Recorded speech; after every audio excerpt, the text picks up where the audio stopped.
Welcome to Raul Effect, where we uncover the hidden psychology behind avoidant attachment, emotional patterns, and healthy relationships so you can protect your peace, strengthen your boundaries, and build genuine emotional connection. What if the strongest move you can make with an avoidant isn't loving them more, but disappointing them in a healthy way? It sounds completely backwards, yet this one shift can expose unhealthy patterns, strengthen your boundaries, and reveal whether the relationship is truly capable of lasting. Stay with me, because by the end of this video, you'll understand why protecting an avoidant from discomfort often keeps both of you stuck. Learning how to disappoint an avoidant may sound completely backwards, yet it can become one of the healthiest ways to change an unhealthy relationship dynamic. This isn't about playing games, seeking revenge, or intentionally hurting someone. It's about developing strong boundaries, emotional maturity, and choosing long-term relationship health instead of constantly protecting short-term peace. Most people respond to an avoidant by becoming more accommodating. They ignore their own needs, avoid conflict, and work harder to make the relationship feel comfortable. Unfortunately, that often strengthens the avoidant's unhealthy patterns instead of helping them grow. When someone is always rescued from emotional discomfort, they never have to build the skills needed for real intimacy or accountability. An avoidant often organizes their relationships around avoiding rejection, disappointment, and emotional vulnerability. They create distance to avoid being hurt, yet that same distance prevents them from experiencing genuine closeness. They hide their feelings to avoid judgment, but that also keeps them from being truly understood. They avoid deeper commitment because they fear abandonment, yet their emotional unavailability often creates the very ending they were trying to prevent. Because of this pattern, they may unconsciously expect their partner to carry most of the emotional responsibility. They expect patience without offering the same level of emotional investment. They rely on others to initiate difficult conversations, repair conflict, maintain connection, and understand their limitations without asking for meaningful change. Over time, the relationship becomes one-sided, with one person managing nearly all of the emotional work. Healthy disappointment interrupts that cycle. It means refusing to take responsibility for emotions that belong to someone else. It means allowing natural consequences to exist instead of constantly making excuses for emotional distance. Rather than sacrificing your own needs to protect their comfort, you remain honest about what you require in a healthy relationship. One of the most powerful ways to do this is by not chasing them every time they withdraw. If they choose distance, you don't immediately rush in with repeated messages, emotional reassurance, or attempts to close the gap they created. You simply allow space to exist. This quietly challenges their expectation that pulling away will always trigger pursuit. Another important step is expressing your needs clearly without apologizing for them. If you need consistency, emotional availability, or better communication, say so directly. Don't immediately lower your standards just because those conversations make the avoidant uncomfortable. Their discomfort is not your responsibility to eliminate. It also helps to stop carrying the relationship on your own. Don't always be the one planning dates, starting serious conversations, solving every conflict, or deciding where the relationship is headed. Give them the opportunity to participate equally. If they want a healthy partnership, they must be willing to contribute emotionally instead of depending on you to lead everything. Maintaining your own life is equally important. Continue investing in your friendships, family, hobbies, and personal goals. Don't cancel your plans simply because they suddenly decide they're available after being distant. Your time deserves the same respect that you've been expected to give theirs. It's also healthy to communicate when their actions disappoint you, instead of minimizing their inconsistency or convincing yourself that this is just how they are. Explain honestly how their behavior affects the relationship. This isn't about blame or punishment. It's simply truthful feedback delivered with respect. The reason this approach works is because it encourages emotional growth instead of emotional dependence. When an avoidant isn't constantly protected from uncomfortable feelings, they begin learning how to regulate those emotions themselves.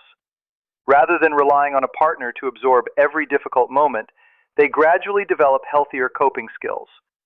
This also challenges one of their deepest fears, that disappointing someone automatically leads to rejection. When you maintain your boundaries without ending the relationship, they experience something different.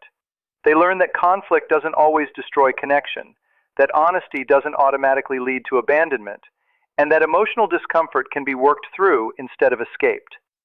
Over time, these experiences create opportunities for genuine change. If you don't chase them after they withdraw, they may learn to reconnect on their own. If you communicate your needs openly, they have the chance to practice responding instead of avoiding. If you continue living your own life, they begin to understand that healthy relationships are built on mutual effort, shared responsibility, and two emotionally capable people choosing each other, not one person constantly carrying the relationship while the other stays emotionally protected. As this approach continues, the avoidant slowly begins to form healthier expectations about what a real relationship looks like. They start realizing that love cannot survive on one person's effort alone. Emotional support, communication, and maintaining the relationship have to come from both partners. Instead of depending on someone else to carry the emotional weight, they begin to understand that lasting connection requires shared responsibility. These insights create space for genuine personal growth instead of short-lived changes made only to keep the peace. Making this work depends on having clear boundaries and following through with them consistently. You decide what behaviors you can accept and what you cannot, then hold those standards regardless of whether the avoidant feels uncomfortable. This includes expectations around communication, emotional presence, conflict resolution, and the overall direction of the relationship. Boundaries only have value when they remain consistent. The process should happen gradually rather than through sudden, dramatic changes. Instead of instantly removing every form of support or accommodation, you slowly stop compensating for the avoidant's emotional limitations. This gives them opportunities to build healthier relationship skills without pushing them into complete emotional shutdown. Timing also matters. This strategy is most effective when the avoidant has already shown genuine commitment to the relationship and has demonstrated some willingness to face emotional discomfort. If they are already halfway out the door or have very little emotional investment, increasing disappointment may simply encourage them to leave instead of grow. Throughout the process, it's important to stay emotionally grounded yourself. The purpose is never to punish, manipulate, or, quote, teach them a lesson. The goal is to encourage healthier patterns, not create unnecessary pain. You're challenging unhealthy behaviors while still respecting the person behind them. Not every avoidant is a good candidate for this approach. It tends to work best with people who genuinely care about their partner, want the relationship to improve, and are capable of self-reflection. They may struggle with vulnerability and defensiveness, but they still have empathy and a sincere desire to build something better.